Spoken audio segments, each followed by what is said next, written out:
Nervous? Ed asks with a note of sympathy in his voice.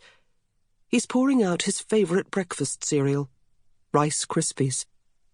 Usually, I like them too.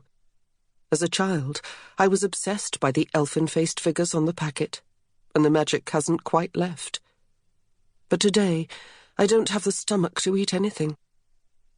Nervous? I repeat, fastening my pearl earrings in the little mirror next to the sink. Our flat is small.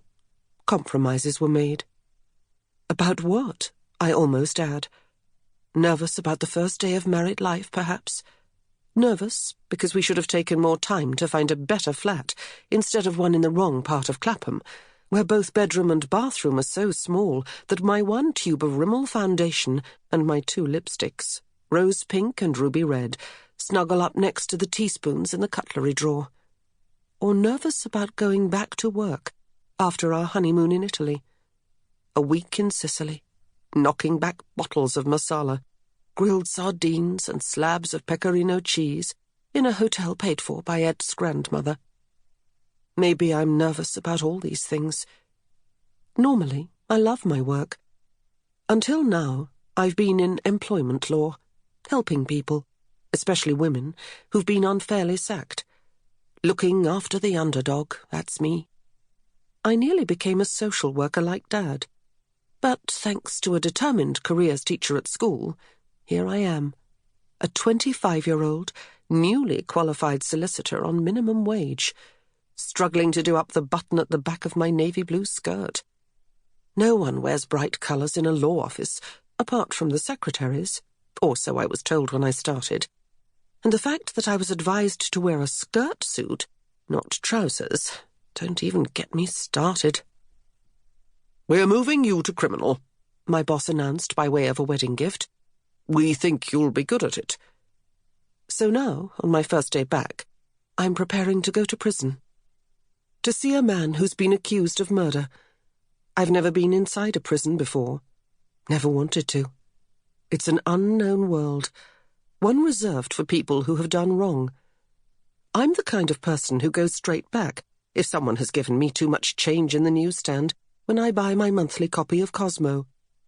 Ed is doodling now. His head is bent slightly to the left as he sketches on a notepad next to his cereal. My husband is always drawing. It was one of the first things that attracted me to him. "Advertising," he said with a rueful shrug when I asked what he did. "On the creative side. But I'm going to be a full-time artist one day. This is just temporary, to pay the bills."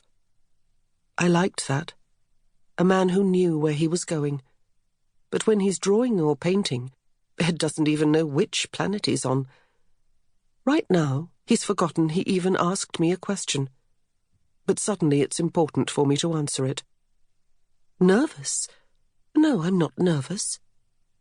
There's a nod, but despite that earlier kind tone, I'm not sure he's really heard me. When Ed's in the zone, the rest of the world doesn't matter, not even my fib. Why, I ask myself, as I take his left hand, the one with the shiny gold wedding ring, don't I tell him how I really feel? Why not confess that I feel sick and that I need to go to the loo, even though I've only just been? A shiver passes down my spine as I spray duty-free Chanel No. 5, a present from Ed, using another wedding gift check, on the inside of both wrists. Last month, a solicitor from a rival firm was stabbed in both lungs when he went to see a client in Wandsworth.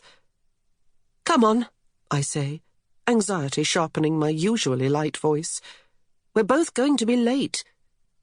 Reluctantly, he rises from the rickety chair that the former owner of our flat had left behind.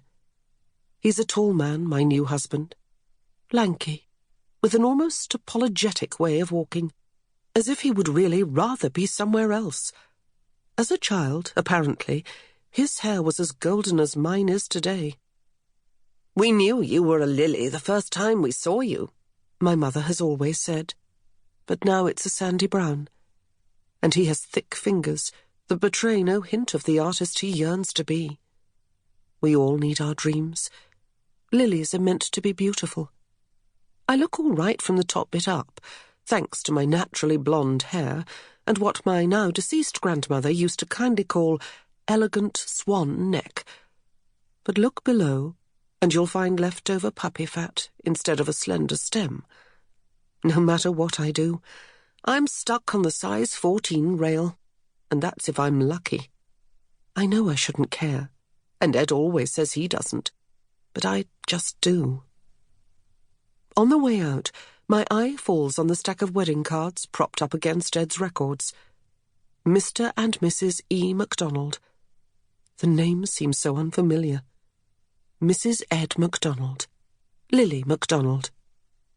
I've spent ages trying to perfect my signature, looping the Y through the M, but somehow it still doesn't seem quite right. The names don't go together that well. I hope it's not a bad sign.